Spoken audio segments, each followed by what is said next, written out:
Hello everybody. This is Gabor Sebo speaking, and let me first thank Professor Ivan Schulz-Zinda and Miss Nari Scherfling to have the opportunity to speak about my latest research topic on the different cinematic interpretations of the Korean classic love story Ch'unhyang. Before going deeper to the topic, I would like to introduce myself very briefly. I'm originated from Hungary. I have been living in South Korea since 2013. And I received my PhD from Bukhan Hakwas on North Korean Studies, Unification Policies in 2018 at Korea, Korea University. After that, I was a Korea Foundation postdoctoral scholar at the University of Edinburgh. And currently, I am a university lecturer of Yonsei University. And yes, as you can see from my slide, it's part of, the whole presentation will be based on my latest article that was published in November last year, 2021, in the European Journal of Korean Studies, HJKS. So if you want to learn about this topic in more deep details, then I would definitely recommend you to read this article, because this article includes actually 3 movie analyses in deep details. That's including 2 North Korean versions. One is the abducted South Korean director Shin Sang-ok's version. The other one is the Chucha realist style of Ch'unhyang, so the very so-called hardcore and propagandistic politicized version of this Korean fable, and made in 1980s, so 4 years earlier than Shin Sang-ok's version. These topics will be included. In addition, I have also covered here, and I will also cover here, the South Korean interpretation of the Ch'unhyang made by Shin Sang-ok. As I told you, that Shin Sang-ok made the story in the North as well, but before that, more than 20 years earlier, he made the Shin Sang-ok, the Ch'unhyang version entitled Song Ch'unhyang in 1961, somehow generating a Ch'unhyang competition with the veteran director Hong Song-ki, as you can see here, and we will see who won this competition. On the other hand, I will mainly focus on in today's presentation on the 2 South Korean versions. I really want to show you and demonstrate, of course, the difference is based on the ideological division between Shin Sang-ok's mindset and the Chucha realist trajectory showed by Yoon Kyung-yu and Yoo Won-chun. Yoon Kyung-yu was a veteran director by that time. Actually, he directed the first North Korean Ch'unhyang version back in 1959. But before that, let me interpret some words about the origins of the Ch'unhyang and the whole story. As you can see here, the whole story stems from a shamanistic ritual performed in the Namwon era, even though that the author is unknown. and the exact time is unknown when Ch'unhyang has been actually created. But the historians locate the story around the 17th and 18th century. At least the current shape has been engendered around that era. So the legend was about an undesirable woman who died unwanted and unmarried. By the practice of exorcism, her spirit is reincarnated in a beautiful body. As you can see, the classic tale delineates the significant cultural resistance against the corruption of the Yangban class who robbed and exploited the peasantry. As we will see here, the whole story is not against, of course, the whole Joseon rules and Joseon ethical code and political agenda, including the whole Yangban class, but some elements that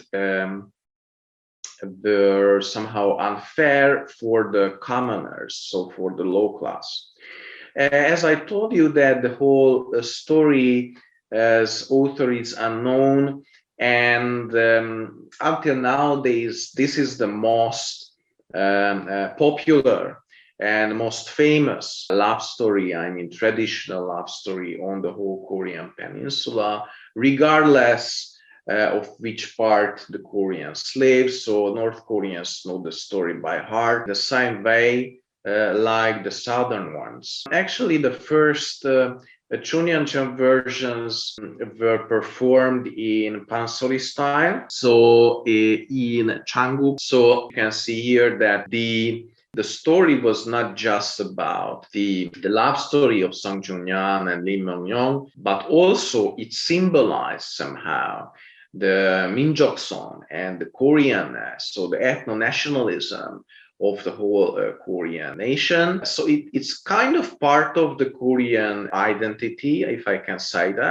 And as I mentioned to you, that somehow the meaning of the whole Ch'unhyang story has been shifted and transformed in many ways through the decades. Originally, it, of course, it was a romance story that somehow caught the attention of the Koreans. But of course, it depicted the injustice and unfairness of lower classes exploited by some young band elite members. So at the beginning, it was, a dream of or a desire of kind of an achievable dream to break out from the lower class sphere and bubble. So it was kind of a resistance of the injustice I told you among social classes during the Joseon dynasty. Of course, as I told you, that story has been largely created in the 17th and 18th century. So of course, I'm not talking about the whole Joseon period, but that specific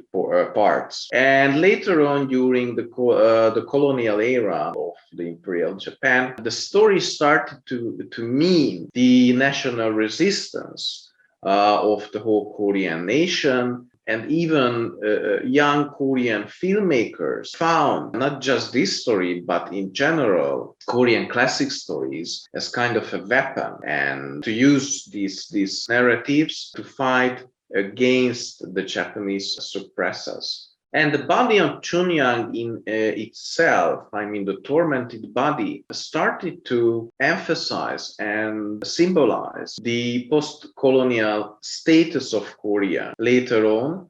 However, during the colonial era, it also started to the lost identity of the Korean nation, because it was a nation without their own country. We shouldn't forget it, because Japanese were there and it was an occupation. And in the post-colonial era, as Darcy Packard, he also wrote that the whole story gave a new intensive pulse for the post-Korean, South Korean film industry. So there was even a Ch'unhyang boom in the southern part of Korea after the division. However, we'll see that even during the colonial era, somehow the story started to give a new pulse for the Korean filmmakers to give their voices against suppressors. And somehow, as I told you, that the whole story is much more than just, a love story of an undesired or desired but unachieved, legally unachieved marriage. Even this key element that Ch'unhyang and Mongyong couldn't marry legally because of their social class differences was the main backbone of the story, and it showed somehow the unfairness of the whole chosen morals, that if you were born in as a low class member, you had almost zero chance to break out from this bubble for your whole life. So from the beginning, the couple made a mistake, a crime, with their secret and illicit marriage.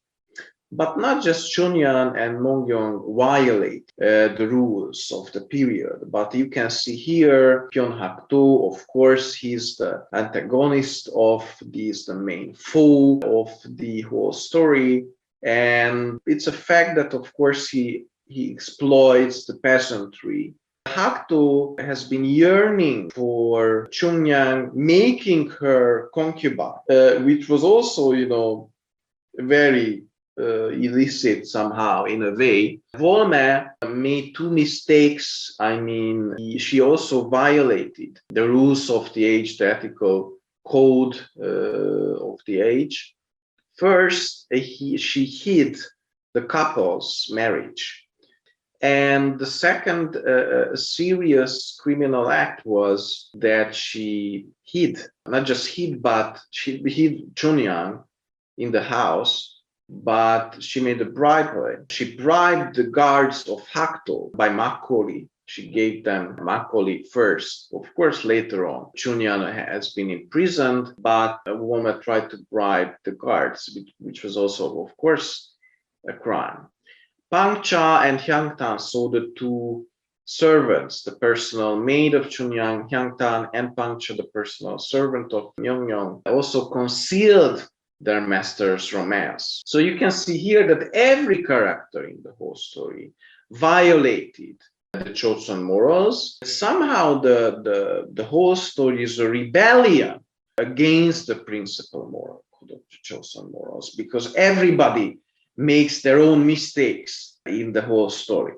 Before that, I want you to introduce somehow very briefly the early Ch'unhyang versions during the colonial period. Somehow the Ch'unhyang was the movie of the firsts, because the first Ch'unhyang version was the first long commercial feature movie in Korea, as addressed by Hyun-Jin Lee in her book Contemporary Korean Cinema. And as you can see, this movie has been made or shot in 21 and released in 23. Some film historians say that was the first Korean movie, but some others also found more previous movie back from 1919. Anyway, the most important thing, of course, it's a lost movie, unfortunately, that it was directed by a Japanese director, as you can see here, Matsushiro Hayakawa. And somehow the Korean audiences wanted to see Korean interpretation of this story, because it was their story. Uri Narae story. So that's why the next version, which was also the first sound movie in Korea, so the first talkie movie, directed by already a Korean director, Lee Myung-woo, in 35. And I know that you cannot really see the image of the actress here who played the lead role in this version, but she is Moon Ye-bong. And Moon Ye-bong became one of the biggest idols in North Korea after the national division. And she was very loyal to the regime until her death. She made a big career in North Korea, even though that there was a period when she disappeared. Anyways, unfortunately, this movie is also not available. But the next version, Lim Byung-gil's Spring of Korean Peninsula, or On the Korean Peninsula, is widely available on YouTube, so I can suggest you to watch it. And it's somehow, just the frame of the whole movie is the Ch'unhyang story, because actually it's a film in a film story in a story. Then the protagonist is the director of the Ch'unhyang story, and he's searching for financial sources for his Ch'unhyang film story. Before the national division, the whole story in Ch'unhyang was a metaphor of the national independence, the national sovereignty, and for the whole Korean nation, because as I told you, even the body, but at least the love story of Ch'unhyang, the body of Ch'unhyang and the love story of Ch'unhyang and Mongyeong represented the country, the nation without a country, the countryless nation somehow. So it was a common link for all of the Koreans that we want a sovereign country, we want an independent country without any foreigner interventions and suppressions, of course. This has been a big trauma, of course, for the Korean nation, somehow defined the current stage of the Korean identity. Anyway, after the national division, so even before the foundation of the two Koreas, the ROK and the DPRK in 48, even before that, since the national division, 45, somehow the story started to split into two, of course, based on two different ideological political divisions. Needless to mention that the North Korean versions started to interpret the Juche style, so the revolutionary romanticism style, that focusing on the personal achievements of Ch'unhyang. As I told you that in the South, you can see, you can realize kind of a Ch'unhyang boom on the silver screen. Because, as I mentioned, this quotation from Darcy Puckett, that the first very famous post-colonial South Korean version was directed by Liu Gil-won, gave a revive and an intensive pulse for the post-war South Korean film industry. The first color version came just 3 years after this. And the 1961 was a very special year because I will talk about the Ch'unhyang competition in the next slide between Hong Song-ki and Shin Sa-nok. But later on, also in the mid-late 60s and the 70s, there have been several Ch'unhyang versions. So it didn't stop. As we will see on the north, allegedly there have been just 3 Ch'unhyang versions. In South Korea, around 20, including, the TV dramas and also animation and everything. But at least 16 film versions and remakes had been made. 1961 was a very exciting year in the context of this story, because you can see here that Shin Sa-nok, who started to make his own movie in 1949, that was the Akya, but because of the Korean War, he had to delay it. So the movie, The Evil Knight, that's the English translation of his first movie, was released in 52. And actually, he received much more critical success than financial success. Even though that the big breakout, so the most significant breakout when the ice broke, was the song Ch'unhyang. only in Seoul, 400,000 spectators and cinema goers watched this version. And in the 60s, the population of Seoul was much less than, of course, nowadays. So you can imagine that the 400,000 spectator was a huge box office hit at that time. Even though, as you can see here, that Hong-Song-ki released his Ch'unhyang version 10 days earlier in a much bigger movie theater than Shin Sanok. Still, Shin Sanok's movie attracted much more audiences than Hong Song-ki. And I have found two reasons for this result. One, the first reason is technical reason. Shin Sanok has been very, very eye-detailed since the beginning of his career on the technical experiments. So he was not greedy and mean to invest many money on technical development. Even though that you can see here that the first color and widescreen, so CinemaScope Korean movie was also Hong Song-ki's Ch'unhyang and also Song Ch'unhyang by Shin Sanok. But Shin Sanok even went further because she traveled to Japan to buy the more expensive Kodak movies. At that time, of course, most of the filmmakers globally shot on celluloid. So in order to receive more vivid colors, he used the Kodak film. And he always liked, film experiments, as also Stephen Chang wrote in his book. The leisure movements of the camera can be also easily detectable in this movie. So this was one reason, and the other reason was that Shin Sanok made his homework following his own words. You can see here that he was really authentic for the whole original story.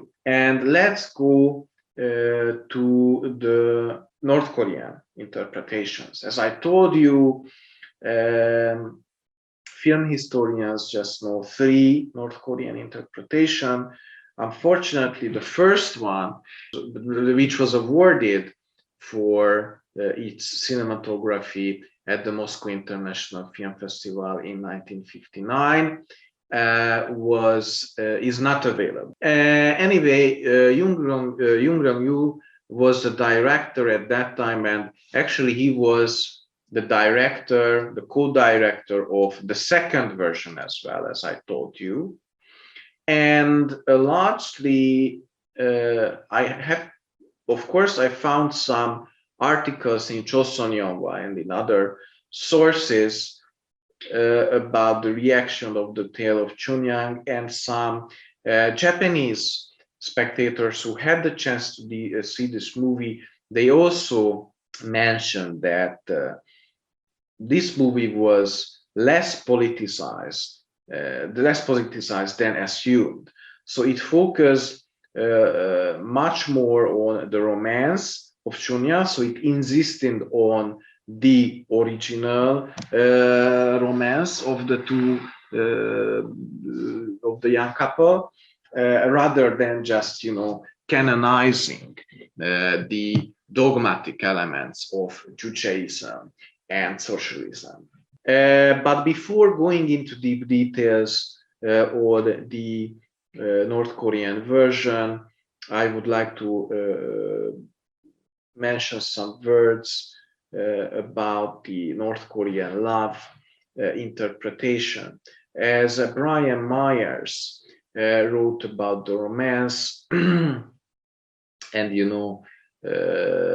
also used the words of purity and sobakham, the childish purity and pureness of the North Korean nation. He also interprets this purity in the context of love and romance. As you can see here, image of a perennial child nation. Of course, you shouldn't expect open, explicit kisses or physical contacts or even childbirth, and these kind of things are very taboo topic, at least on the silver screen and also in literary works as well. Love is permitted with Korean morality, contrast to greasy love of Western people. So if you think of North Korean love, please watch it not with your Western eyes, but with try to think of how a North Korean would interpret this under that conditions when they are socialized and educations of the Sulyeon cult and Judaism. Since their birth, actually, since the moment of their birth, I would say that yes, it's a politicized love, and love can be achieved through the devotion of the Sulyeonim, so the great leader of Kim Il-sung. If the characters can prove to each other that they are really loyal comrades to the party and, of course, to the great leader, then their togetherness, I mean, their platonic togetherness can be fulfilled. So it's not about individual romance, it's much more about the leaders, how you could interpret and demonstrate the leader's devotion to your partner. And Stephanie Donald, she's a film historian.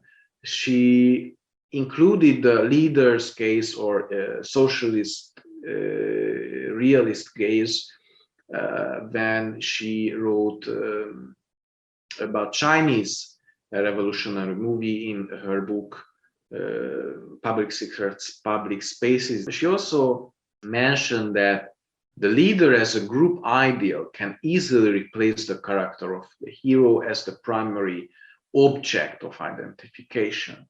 What does it mean that, you know, the leader's gaze and the socialist realist gaze, why I replace reader's gaze? Because leader mostly doesn't have to be directly depicted, but the leader is still omnipresent.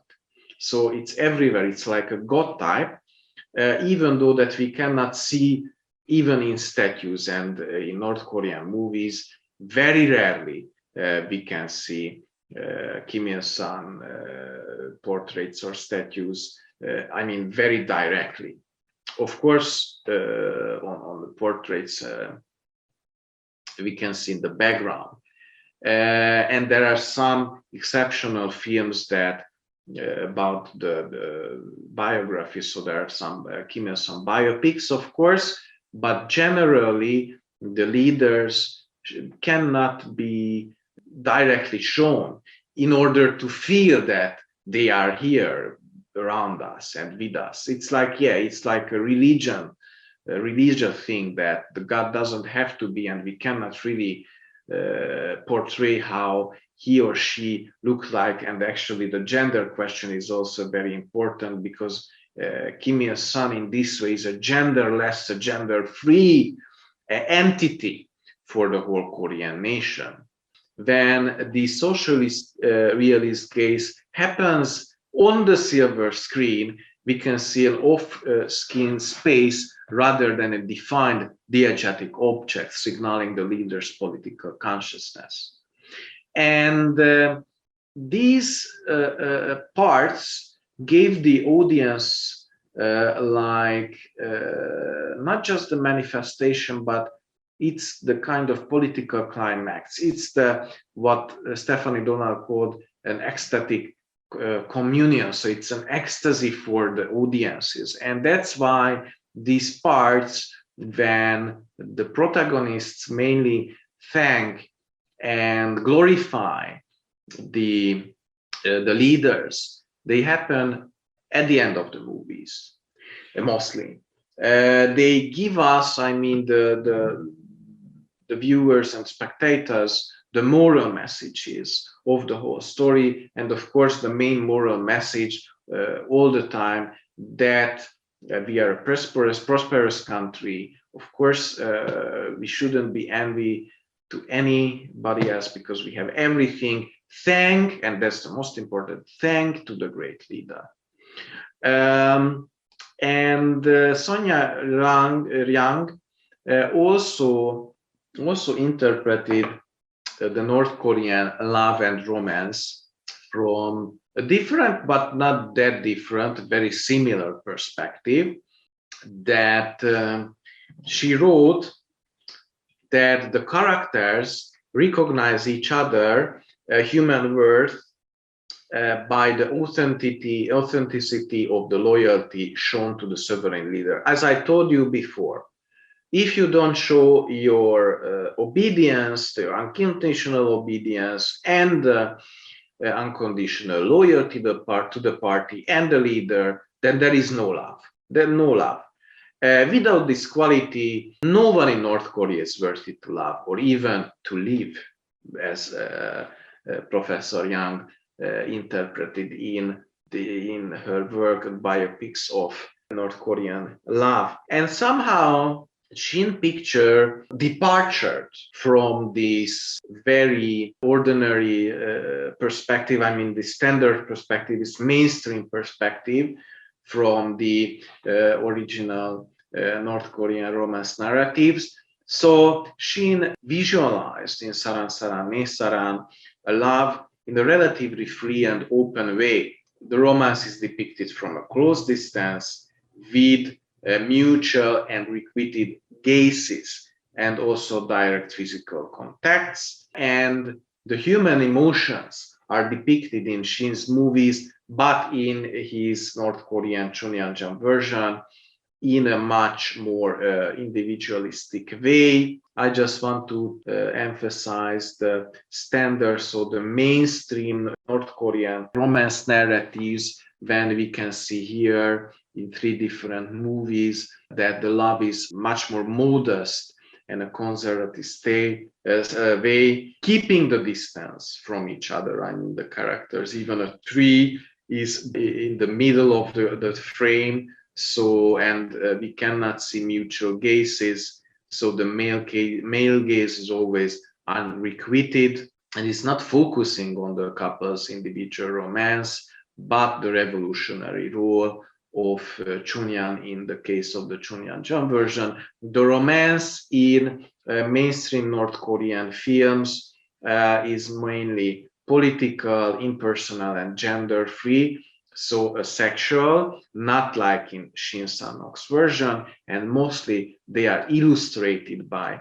nature, as we will see in the Ch'unhyang version as well, that we will see they are just walking in the woods and we can see bird couples, of course, symbolizing the love couple. There is no direct reference to the first night, of course. However, Shin Sang-ok made a totally different interpretation of the whole story. I will talk about this now, that Shin's picture was much more human-oriented and entertaining, and it contained much more entertaining perspective, filled with musical ingredients and daring love images. Individualism, as I told you, it's much more about the couple's own romance, so it turned back to the original story.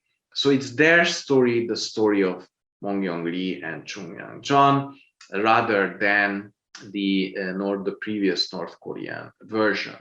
And even though that Ch'unhyang is interpreted, I mean, the hardships of Ch'unhyang and the suffering of Ch'unhyang is interpreted in the previous North Korean version. However, Shin Sang-ok made it from a gendered perspective, focusing on her human emotions rather than the revolutionary characteristics like in the North Korean version, because this is the only movie version when Ch'unhyang is depicted as the breadwinner of her family. So actually, even the opening scene shows Ch'unhyang working, and she's also working in the kitchen preparing food for her mother, for Volma. It's a totally missing element even from the original whole story. So the North Korean propaganda makers put these elements in this story, and of course, as I told you, that the focus is not on the romance of the couple, but the own self-struggling images of Ch'unhyang. That's why it's her story rather than their story in the South Korean and Shin Sang-ok North Korean version. So the dogmatism and didactic elements about the loyalty to the country and the leader are also included, of course. The movie, and not just the collectivism is glorified in the movie, but it has very anti-feudalistic narratives. This version of Ch'unhyang criticizes the Yangban elite. I will tell you also later. However, Shin Sang-ok movies focused much more, not just on the individual romance, but also the technical elements. He used vivid colors and more brighter colors than the previous version. He used eye-catching flashy costumes, and as I told you about, the soundtrack was totally new from the previous versions. The must-have scenes didn't only promote the together, I mean the belonging to the socialist entity, but also it glorified the joy of life. I will show you these scenes later on as well. Even the blood and gore were depicted in this movie. I will also show you. And the cuts, so the editing was much faster and much more dynamic than in the previous slower rhythm of Ch'unhyang version in North Korea. Of course, the undressing scene made this movie very memorable and even unfamous at that time for some North Korean audiences. And this was the reason why this movie was categorized as an X-rated movie in the 1980s in North Korea. Shin Sang-ok was allowed to include this element. He was the only director who actually had a private movie company in North Korea, because Shin Film Studio was revived and he had $2 million per year. I mean, that was the annual budget of the Shin Film Studio, and of course thousands of free extras, mainly supported by the Korean People's Army, for totally free, of course. At the same time, he couldn't exclude, of course, Juche realist and Juche messages, which is often, I mean, Juche is often mistranslated, if I can say, as self-reliance, because it's much more complex, of course. But at the same time, he could wrap the whole political contents into more fashionable and entertaining and enjoyable forms. And North Korean audiences have learned through the decades how not to concentrate just on and lingering on the political messages, but just enjoy the visual illusions of cinema and enjoy the visual pleasure of cinema itself. And that's why Shin movies, Shin pictures were extremely popular in North Korea, and even generated ticket scalping at that time. You know, Shin's movies cost 4 times more than standard North Korean movies at that time. There have been death cases as well, because there were so many crowd in front of the cinemas, according to North Korean defectors interviews, that the authorities were not prepared how to handle this and control this crowd. So they just the people stabbed each other, and unfortunately there have been some death cases as well. So anyway, Shin Sang-ok made entertainment and entertainment cinema, entertaining cinema, not just in the South, because he was also called Orson Welles of Korea, or even Steven Spielberg of Korea, because he owned the biggest film studio in the 60s in South Korea. So he was spoiled first by Park Chung-hee, and he was hated by Park Chung-hee later on. And he was actually the only director who was spoiled and hated by two different dictators on the same peninsula, so on the same, belonging to the same nation, and that was Shin Sang-ok. I want to talk about how the Ch'unhyang portraits were different from the on the two sides of the peninsula. As you can see here, the South Korean versions portrays the Ch'unhyang as a shy and daydreamer character, depending on Minjoksång's. So she's not an independent character in most of these movies.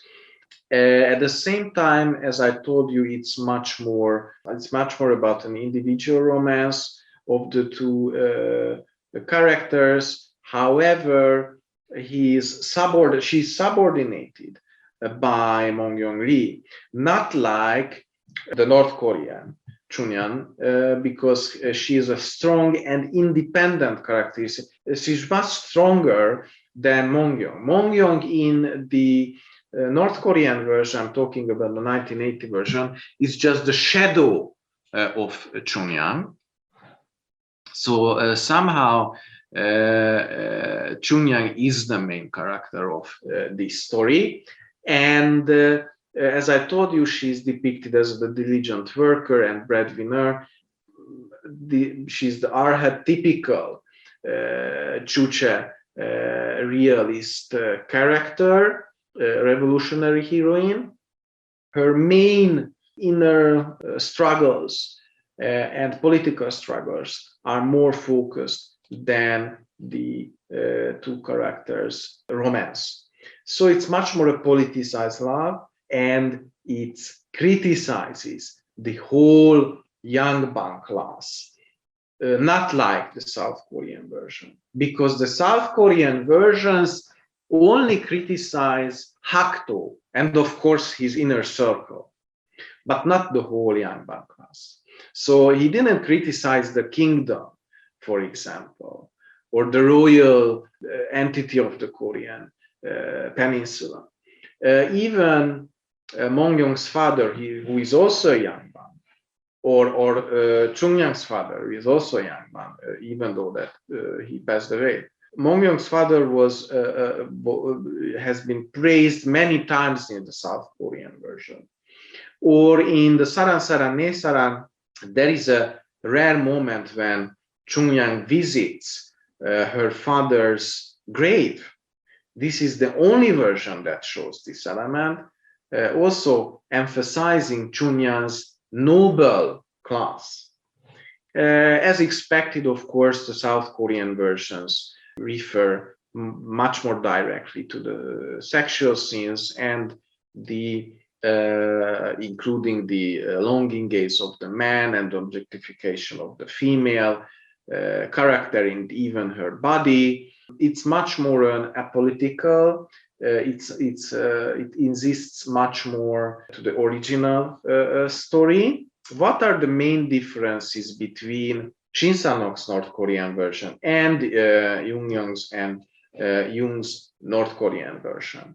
As you can see here, as I told you, that the two Korean film directors portrayed Ch'unhyang as an active political fighter, self-supporting, and she was able to ignore Minjoksång's advances, not like in Shin Sang-ok's version, because in Shin Sang-ok's version, Ch'unhyang is not is a political characteristic. She doesn't, or she hardly speaks about the importance of the loyalty of the country, even though there are some hidden elements of course, hidden political messages, but it much more focus on the romance as well. The title is really important, Saran Saran Me Saran, the title of the Saranga, so the love song of the original Ch'unga, so the original pansori performance version of the story, even though that is the original strophes of this pansori performance. Shin didn't choose these words, of course, by accident. His intention was not just to include saran 3 times, which was totally a new element in North Korean movies at that time, but also that my, ne, saran, shows a correlation, object-subject correlation between Ch'unhyang and Minjoksång. Minjoksång, as I told you, in the Saran Saran Me Saran version is in a higher level compared to Ch'unhyang. So Ch'unhyang is subordinated by Minjoksång because she is my love. So I am the one who she's depended on. So that's why Ch'unhyang is much more vulnerable. And she's much more portrayed as an erotic female beauty rather than in the previous version, and we can see this vertical hierarchical dependence between the 2 characters. The soundtrack is different, as I told you. In Shin Sang-ok's version, it's much more following the Western musical patterns, as we saw, so the soft musical melody with much more dynamic dances. We will see kind of ballad dance on the screen, and the vivid sharp chorus of hanbok. We will see the change after the togetherness. So the hanbok is totally different after the first night, and of course the hairstyle of Ch'unhyang also follows the Korean traditions between the maiden and of course the married woman. And the flowers in the mass scenes and the nature promote the vital life of the Korean people, as I told you. The undressing scene was shocking for most of the North Koreans. Most of them they liked. I talked about the visiting of the Father's Monument. It's totally new element in Shin Sang-ok's version.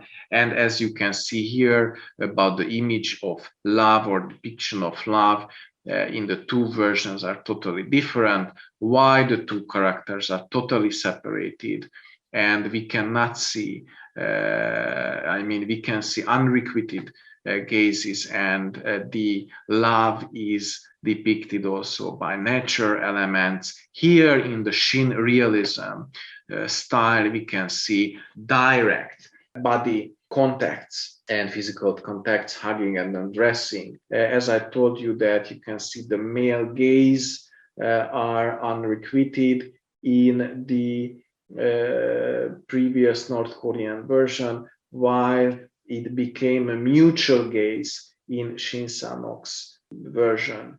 Back to the Saran Saran, more formalist and abstract elements which were totally new in North Korean cinema at that time. Shin used also the depiction of blood. You will see, you cannot see this here, but I will show you in some film experts from the movie, and more close-ups on the suffering characters, so female scream, and even avant-garde formalist elements in the nightmare scenes of Ch'unhyang in the prison scene. You can see the straw man and the typhoon symbolizing the apocalypse and the end of the world, and the broken mirror is also superstitious element, of course. The common features, of course, between the southern and the northern parts, all the 3 interpretations, in context, Ch'unhyang and the second North Korean Ch'unhyang version and Shin Sang-ok's North Korean Ch'unhyang version, that they emerge from similar roots, and they depict, of course, the collective identity, the Minjoksång, the Koreanness. And through the recognition of the shared traditional cultural roots, the estrangement between two Koreas brought about by the division of the nation in the post liberation period. The whole story originally is a true example of the Korean ethno-nationalism, and I think this story should be used by two governments. So I can even imagine that this story should be made in a way of co-production later on between North and South, because it shows the two countries but one nation concept as well. It's consistently and purposefully maintains the fragrance of ethno-nationalism. And as I told you, the main contrasts, of course, can be found in the various depictions of romance through the portrayal of Ch'unhyang herself and the political ideology, as we could detect mainly in the North Korean version back in 1980. Its fame, I mean, the story's fame is still undiminished in cultural transformations in the early 21st century. There will be, of course, much more Ch'unhyang versions later on, I think maybe also in the North as well. And before closing this webinar, I really want you to see some film experts from the movies I've talked to you, and I will narrate. You can see here the standard North Korean version from 1980. So the main it's from the Saran Saran Esaran. You can see the frieze. The friezes. It's very Insannok style that he friezed. And the genre difference, this is the traditional conservative approach depicted the romance depiction by nature elements. And this is a Love, Love, My Love, Love dance scene. As I told you, theater is merged into the cinema.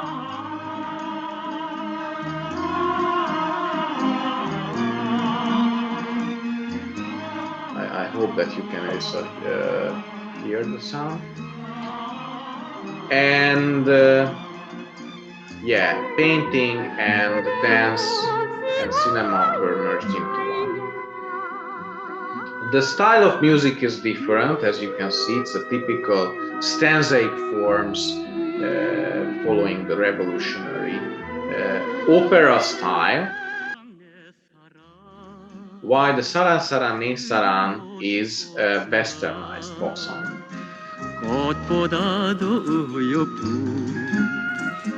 내 사랑이야 사랑 하늘 같은 내 사랑 Melody was really popular in North Korea at that time. Lots of people whistled it in the streets. In the nightmare scenes, as I told you, in the Saran Saran Ne Saran, Ch'unhyang's visions of the broken mirror, straw man, the typhoon and the falling mountains.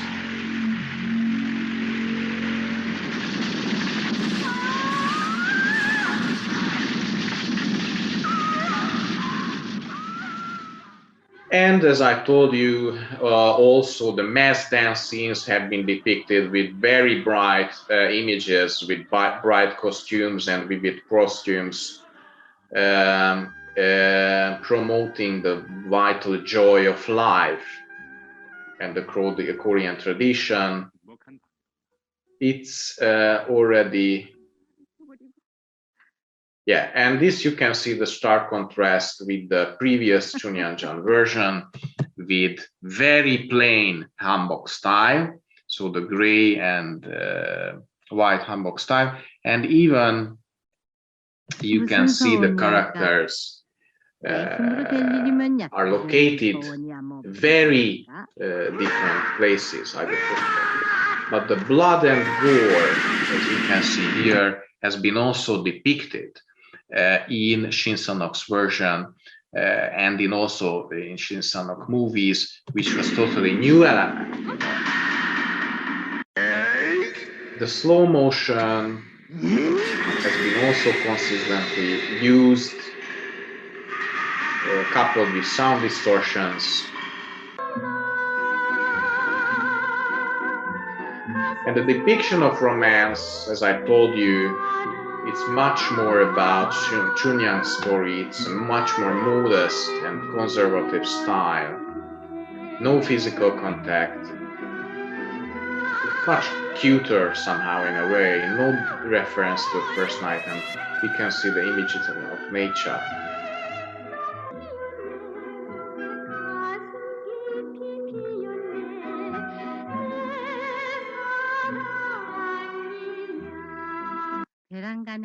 And as I showed you, this is the location of the two protagonists, extreme left and right. There are actually three different characters. So the two servants and Volma separate Minjoksång, and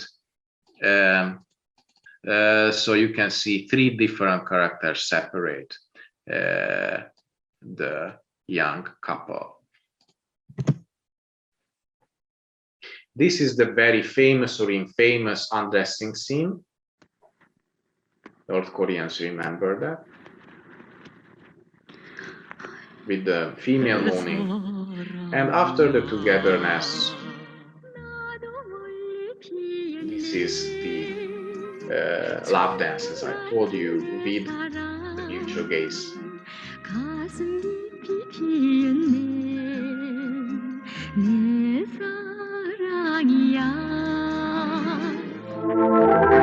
So somehow Shin Sang-ok achieved a limited but significant impact on North Korean cinema, departing from the rigid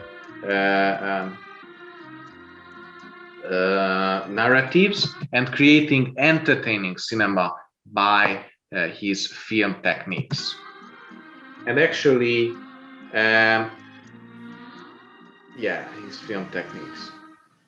Actually, this was my presentation, and I hope that you loved it, even though it was kind of long, but I hope that you enjoyed it and you learned many new information, and you can use some of this information for your future studies. Have a great day, and of course, stay healthy and safe.